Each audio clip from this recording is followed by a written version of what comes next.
আসসালামু আলাইকুম। আশা করছি সকলেই অনেক ভালো আছেন। আমি আলহামদুলিল্লাহ অনেক ভালো আছি আপনাদের দোয়ায়।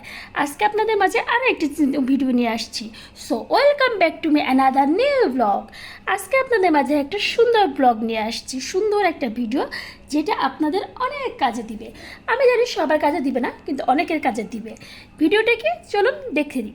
আর আমি জানি অবশ্যই কারো না কারো কাজে লাগবে, বিশেষ করে যারা ডায়েটে আছেন, যারা আমার মতো ফ্যাটি আপুরা বা ফ্যাটি ভাইয়েরা ডায়েটে আছেন। তো চলুন ভিডিওটা স্কিপ না করে পুরোটা দেখবেন। আর আমার চ্যানেলে যারা নতুন আছেন তারা অবশ্যই চ্যানেলটিকে সাবস্ক্রাইব করবেন, ভিডিওটি লাইক করবেন, কমেন্ট করবেন আর বেশি বেশি শেয়ার করবেন। তো বেশি বড় করবো না, বেশি বকবক করবো না, চলে। তো আজকে আমি বানাবো স্যুপ বলতে মানে আমরা রাতে সাধারণত যারা ডায়েট করে তাদের ভাতটা একবারই এলাও না, ভাত না খেলেই ভালো। তার জন্য আজকে আমি একটু স্যুপ বানাবো, একবারে হেলদি একটা স্যুপ। এখানে পেঁপে আছে, শসা আছে আর আলু আছে। আমার ঘরে বর্তমানে এগুলোই ছিল, আমি এগুলো দিয়ে স্যুপটা বানাবো। আর এখানে আমি চিকেন একবারে কুচি কুচি করে একবারে কেটে নিয়েছি, চিকেন দিব। এখানে পেঁয়াজ আছে, একটু আদা রসুন বাটা আছে, আর একটা ডিম নিয়ে নিয়েছি। আমি এই সামান্য কয়েকটি জিনিস দিয়ে আজকে স্যুপ তৈরি করব। আর সাথে লবণ থাকবে। এই তো হালকা কিছু আইটেম দিয়ে আমি সুন্দর একটা স্যুপ তৈরি করব। আপনারা আমার সাথেই থাকুন। তো এখানে আমি কড়াইটা গরম করে দিয়েছি, গরম হতে এখন হালকা একটু তেল দিব। যেহেতু ডায়েটের তেল খাওয়া খুব একদমই ঠিক না, তো আমি সামান্য একটু তেল দেবো। দেখুন একদম সামান্য তেল দিচ্ছি, যেটুকু আমার পেঁয়াজ ভাজতে লাগবে সেটুকু দিয়ে।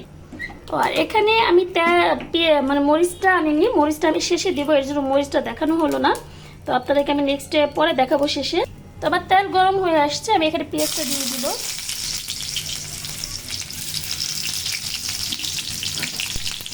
যেহেতু এটা সম্পূর্ণ আমার একার জন্য, তাই খুব বেশি না, আমি যে পরিমাণে নিয়েছি তাও আমি 2বার খেতে পারবো।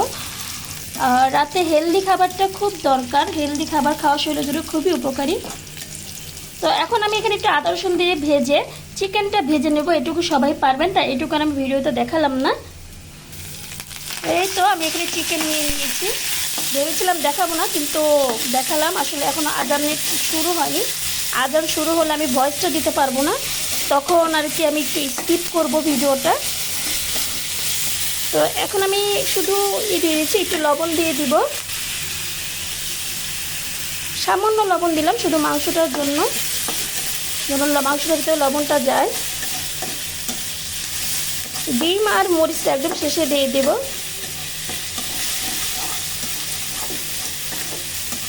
কালারের জন্য আমি হালকা একটু হলুদ দিয়ে দিব। এই দেখুন আমি সামান্য পরিমাণে দিয়েছি, দেখাই যাচ্ছে খুব বেশি না, শুধু হালকা একটু ভালো কালার আসার জন্য এটা দেওয়া, আর কিছু দিব না। আর একটু ধনিয়া গুঁড়া আপনারা অ্যাড করতে পারেন। এই তো আর বেশি কিছু না, ধনিয়া আর হলো কালো গোলমরিচটা এটা আমি একটু দিয়ে দিব ভাজার শেষের দিকে। তো এখানে কিন্তু আমি একটু ধনিয়া গুঁড়া আর কালো গোলমরিচের গুঁড়োটা অ্যাড করেছিলাম, হালকা একটু সয়া সস আর টমেটো সসটাও দিয়েছিলাম, দিয়ে একটু কষিয়ে নিয়েছি। এখন এখানে আমি আমার সবজিগুলো সেগুলো দিয়ে দিব।